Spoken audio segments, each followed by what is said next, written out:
Hey, what's up, y'all?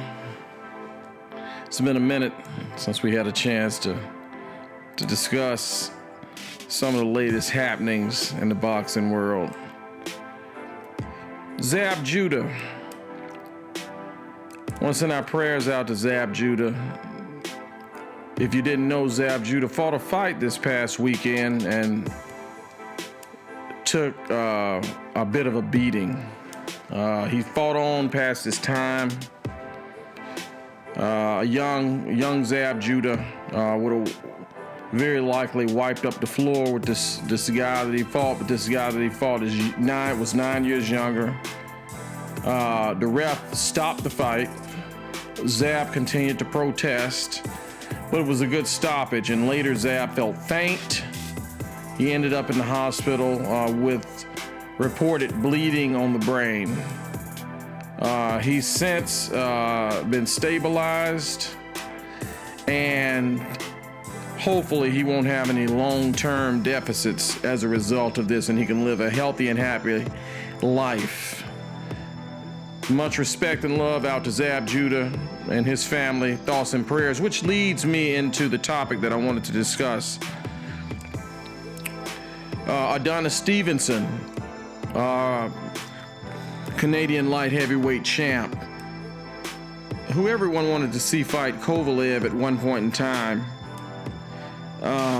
was knocked out viciously in December by Alexander Gavojic. Subsequently, was left in a coma, had to learn to walk and talk again. It was revealed the other day that he's doing a lot better. Then you have, the results of the Anthony Joshua fight, which was nowhere near as bad as the previous two fights. However, he took a pretty good beating in that short period of time, and you never know how any shots are going to affect these fighters in the long term. So I'll say this. We as fans often talk real reckless about fighters. Who's scared of who punked out, who ain't this, who ain't that. Listen, ain't nobody scared of nobody. If you're willing to get up in that square circle and get punched in the head by professional fighters for 12 rounds, it ain't much you scared of. Boxing fans, we also like to come with he's only about the money. Hell yeah, he about the money. Boxers can't get health insurance.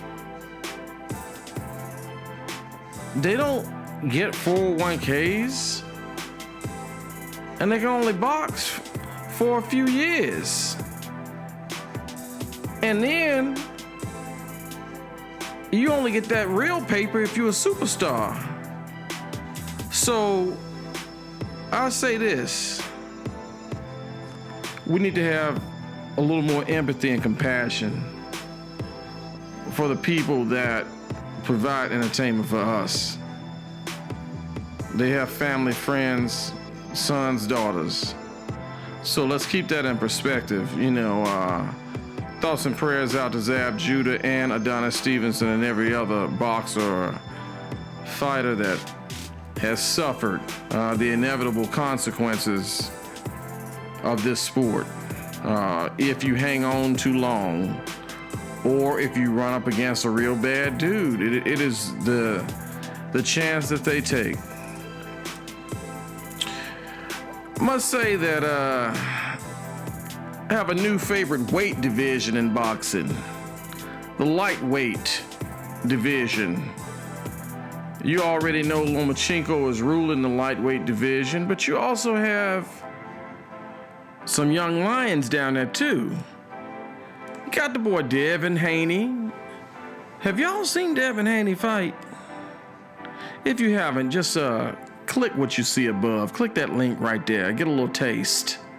Devin Haney for real. Straight up. Bad boy.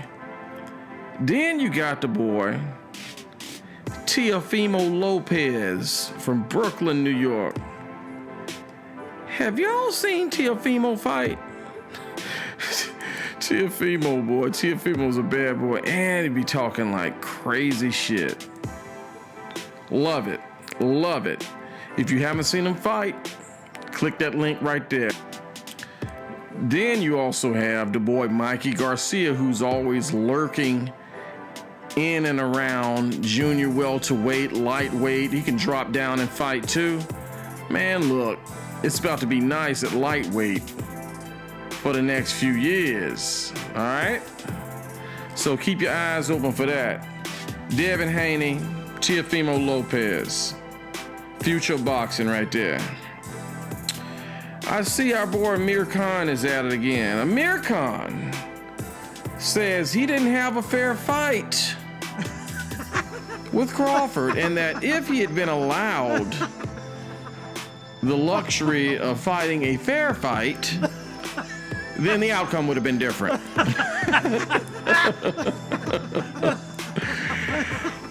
Boy, I tell you what, man, as I've postulated and queried to Amir before, as you see blinking at the top of the screen, my question for you, Amir Khan, is if you feel that you didn't get a fair shot in this fight,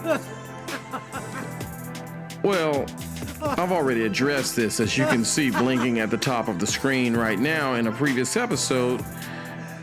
But for those that don't know my position, and I assume the position of the rest of the boxing world, is why didn't you take the full 5 minutes to recover, Amir?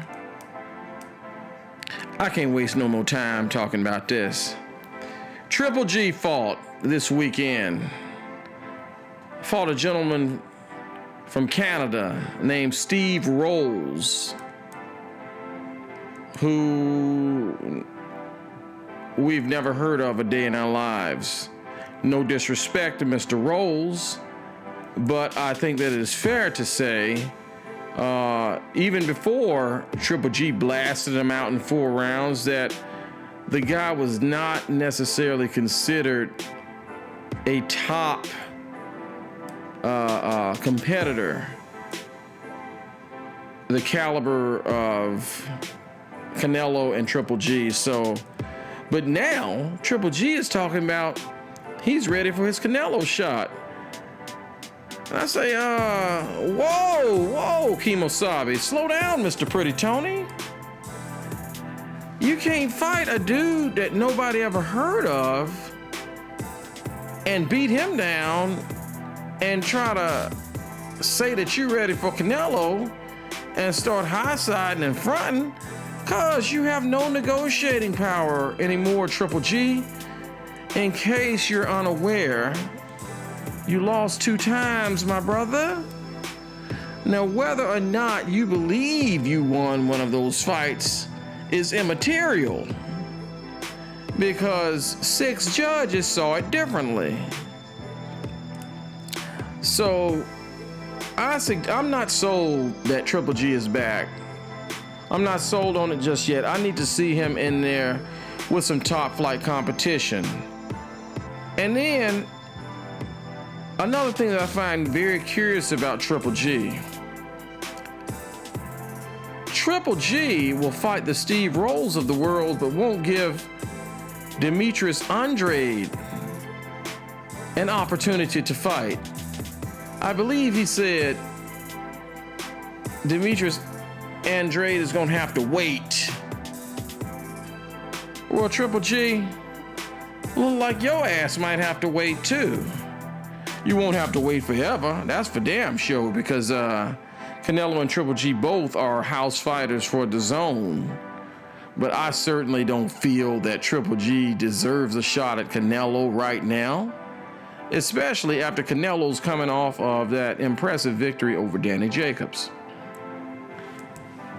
Eddie Hearn has been in the media crowing about we're going to have this Joshua rematch at this time, at this venue, in this city, Andy Ruiz Jr. was like, look, I'm the champ. I call the shots. And if you want these belts back, the price is $50 million. Well, I tell you, I ain't mad at Andy Ruiz, brother. You got 3 belts. Might even have 4. I can't remember how many belts you got. You got a lot of damn belts, and they worth $50 million. So that Andy Ruiz, his wife, his cheering can be straight.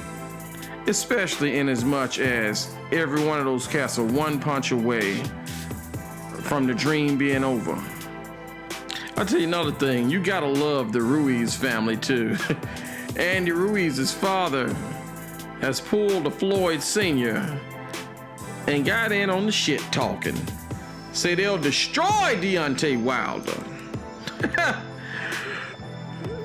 Talk about won't even be close.